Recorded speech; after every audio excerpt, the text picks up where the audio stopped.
Al-Fatihah ala hadhihi niyyah wa ala kulli niyyatin salihah bi jahi ma nawa salafuna salih. Wal Fatihah lillahi ta'ala wa li muhammadin nabi Muhammadin sallallahu alaihi wasallam wa azwajihi wa dhurriyyatihi wa ahli baitihi. Al-Fatihah.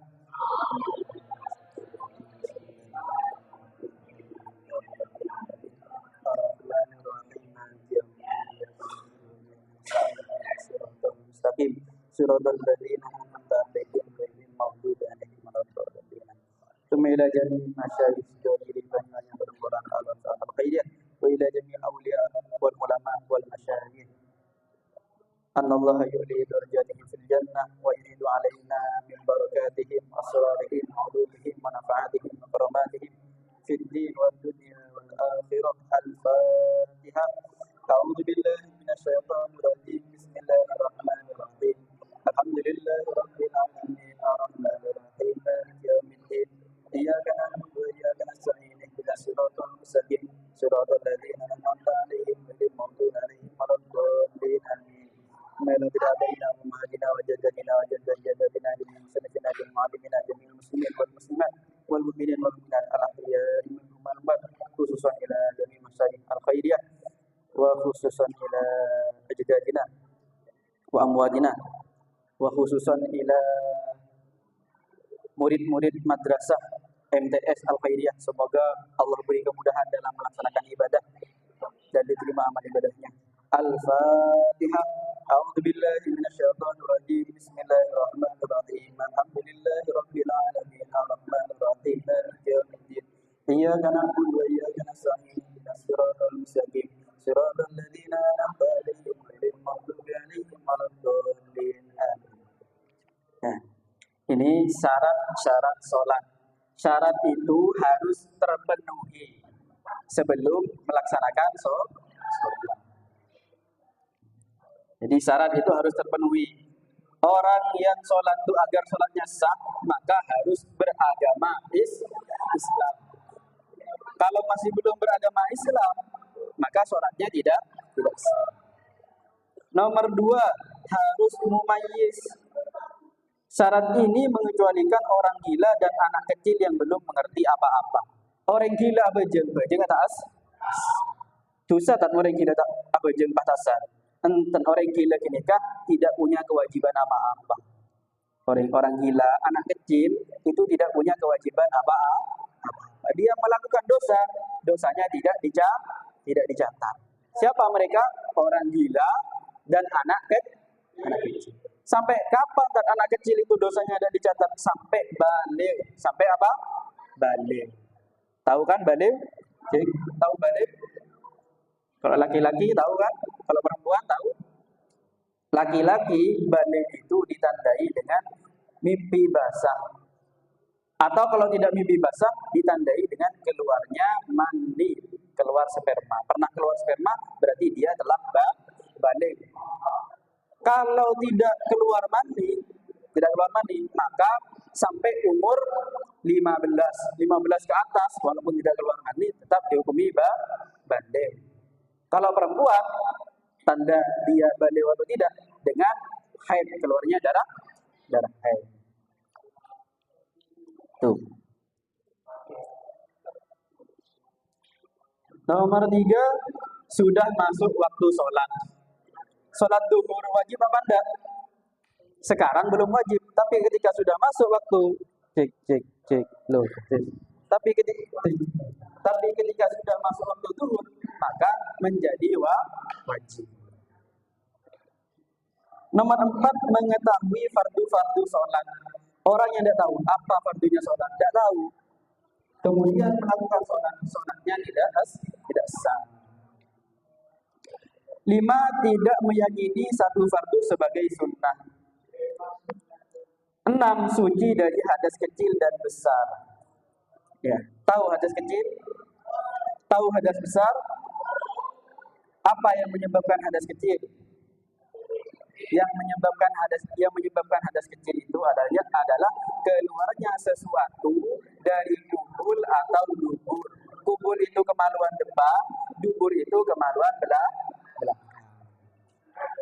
Keluar apa saja, kecuali keluar sperma, tidak membatalkan wudu. Kalau keluar keluar batu keluar batu, apakah batal wudunya? Batal. Keluar kayu, batal. Tapi jarang.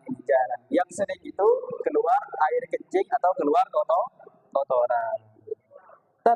Saya tidak keluar air kencing, tapi keluar ada putih-putih, bukan mani, keluar putih-putih basah. Apakah batal wudunya? Batal. Pokoknya keluar apa saja dari kemaluan depan dan kemaluan belakang itu dapat menyebabkan hadas kecil. Kemudian yang menyebabkan hadas kecil adalah hilangnya akal. Hilang akal. Tidur. Dia tidur, maka wudunya batal. Pingsan, upacara. Ini wudu upacara. Pingsan, maka wudunya batal. Mabuk, orang yang mabuk, itu wudunya batal. Gila juga dapat menyebabkan hadas kecil. Apa lagi yang menyebabkan hadas kecil? Apa? Ada yang tahu? Bersentuhan kulit antara laki-laki dan perempuan yang bukan mahram. Tahu kalian mahram itu apa? Mahram itu adalah orang tua ke atas. Siapa orang tua ke atas? Ibu. Menyentuh kulit ibu tanpa penghalang tidak membatalkan wudu. Terus saudaranya ibu, saudara kandung, bukan saudara sepupu, saudaranya ibu, bibinya kalian, itu mahram. Terus siapa lagi? Mbah putri, nenek, saudaranya nenek juga tidak membatalkan wudu. Terus siapa lagi? Saudara kandung. Kalian punya mbah perempuan, nyentuh kulitnya tidak batal. Siapa lagi? Punya anak perempuan, nyentuh kulitnya tidak batal. Siapa lagi? Cucu dan seterusnya.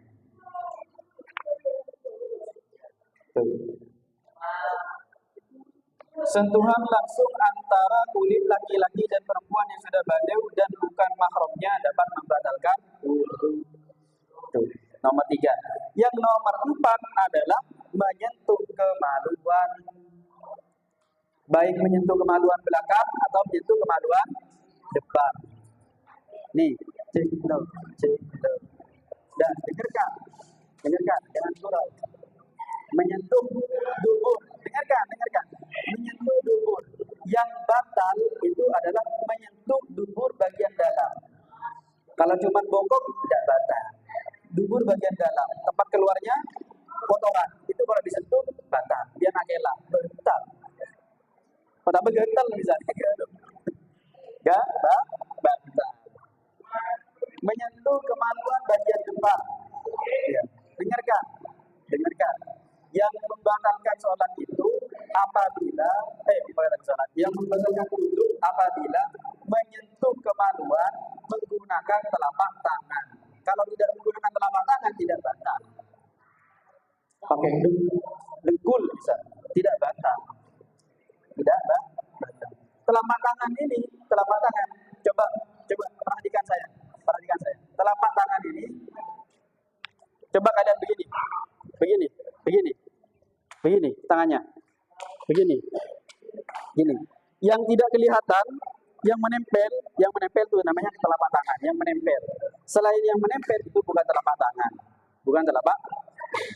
Jadi menyentuh kemaluan menggunakan telapak tangan dapat membatalkan wudu. Kan kemaluan, batasan kemaluan sampai mana kan? Batasan kemaluan itu batangnya itu sampai ujung.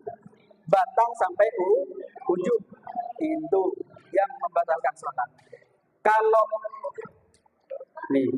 maaf, kalau telurnya Ustaz, apakah membatalkan sholat? Tidak. Memegang telur burung tidak membatalkan wudu. Kalau memegang batang sampai ke ujung itu membatalkan wudu.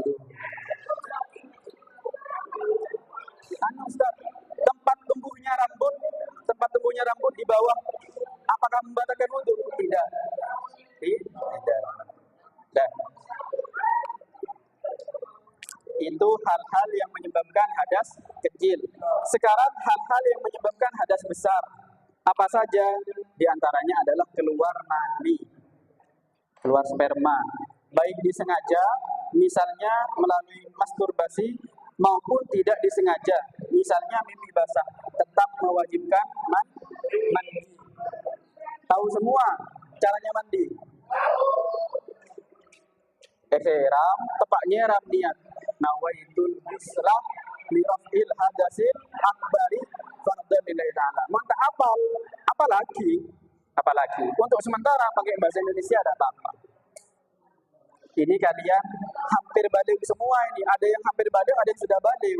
Harus diperhatikan. Iya, caranya harus tahu. Jangan malu-malu. Karena kalau mandinya ada sah, sholatnya ada sah. Begitu. Ngaji Qur'annya ada sah dan lain sebagainya.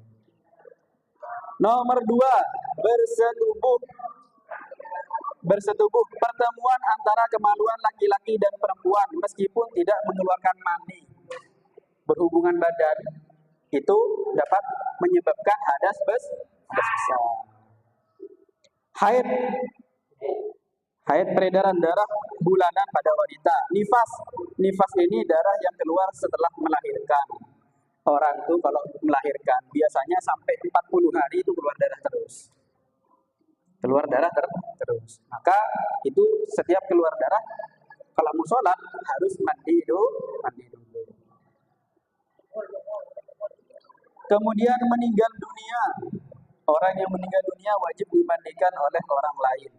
Yang selanjutnya melahirkan.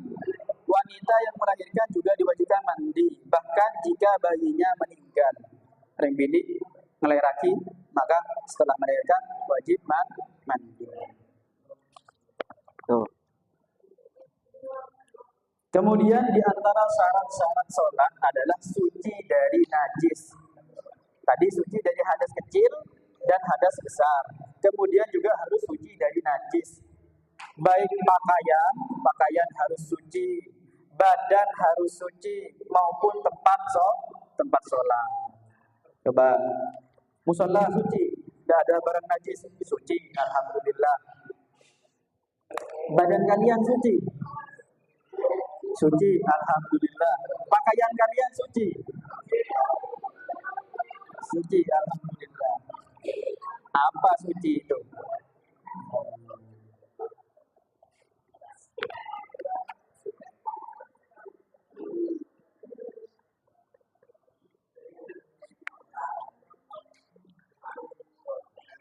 Dan di antara benda-benda najis, ini dengarkan, di antara benda-benda najis adalah kotoran. Apa di antara benda-benda najis? Kotoran. Baik kotorannya hewan atau kotorannya manusia. Kemudian air kencing itu najis. Apalagi kalian kencing, misalnya kencing, celananya ada dibuka, kencing, letesan ke celana najis. Tak bisa yang punya berkencing. Makanya dia mohon agaminya, kalau mau kencing, celananya dibuka, setelah kencing, ambil jebo, disiram, setelah itu baru pasang lagi celananya. Nah, ini besok-besok banyak orang yang masuk neraka gara-gara air kencingnya. Dengarkan. Besok-besok banyak orang yang masuk neraka gara-gara air kencing. Nah bisa tak? Nengki tempat akemi celana nanti buka, tampesan, letesan ke celana. Celana najis yang bejeng tak sah. Pada bisa tak apa?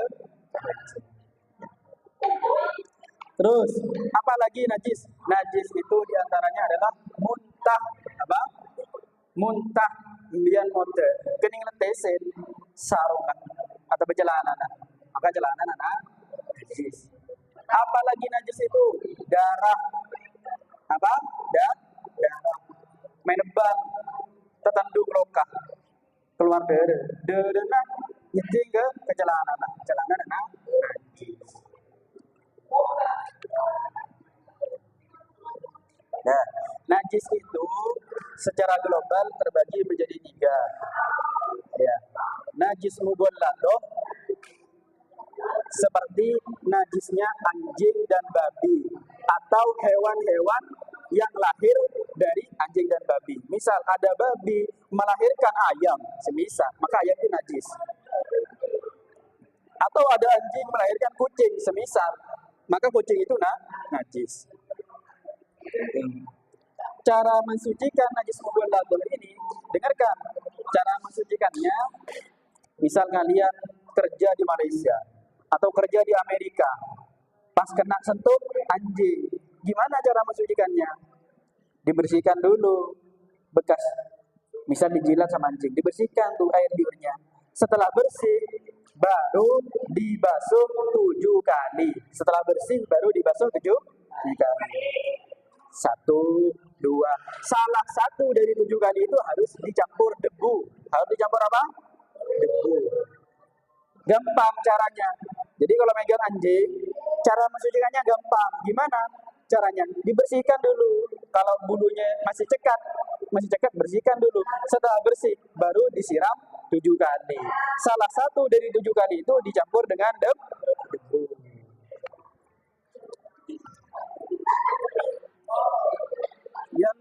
Yang nomor 2 adalah najis mutawassithah.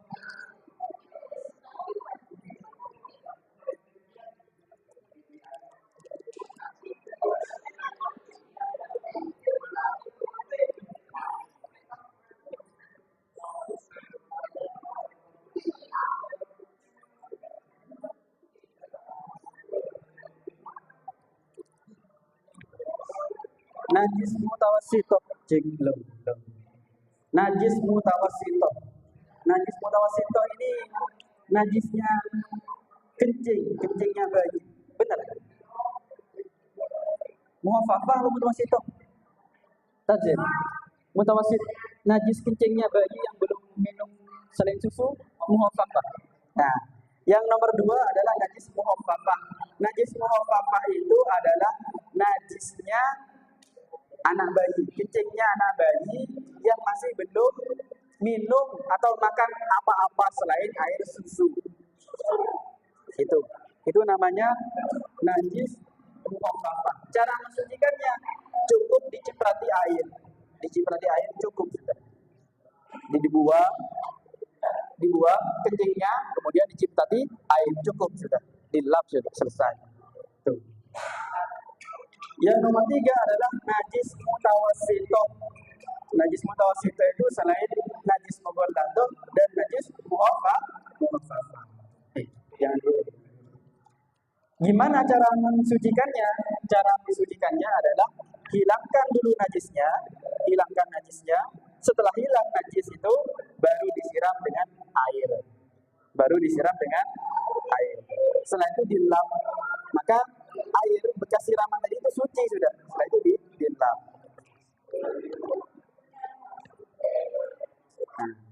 Dan terakhir, jam berapa? Kau kenapa dah? Jam berapa? Setengah belum. Terakhir. Yang terakhir, menutup aurat bagi yang mampu dengan batasan tertentu bagi perempuan dan laki-laki. Auratnya laki-laki, tahu auratnya laki-laki? Pusar, antara pusar dan antara pusar. Ya. Antara pusar dan 9, menghadap kiblat. Salat harus menghadap kiblat. Kecuali bagi musafir yang melaksanakan salat sunnah atau orang yang dalam keadaan perang, berkecamuk, dan orang yang buta arah, istibahul kiblat. Kemudian tidak berbicara selain bacaan sholat, tidak banyak bergerak selain gerakan sholat. Bahkan Imam Syafi'i membatasinya 3 gerakan. Tim biar mana bejeng tapi adik kulit sampai 3 kali, maka bejeng bentar. Tidak sambil makan dan minum, tidak dalam keraguan apakah sudah bertakbiratul ihram atau belum, tidak berniat memutus sholat atau tidak dalam keraguan apakah akan memutus sholatnya atau tidak. 15, tidak menggantungkan kebatalan sholatnya dengan sesuatu apapun. Nah, mungkin Mungkin hanya itu yang bisa saya sampaikan. Kurang lebihnya mohon maaf. Untuk materi selanjutnya kita lanjutkan pada hari Jumat. Ya. Ihdinas siratal mustaqim. Assalamualaikum warahmatullahi wabarakatuh.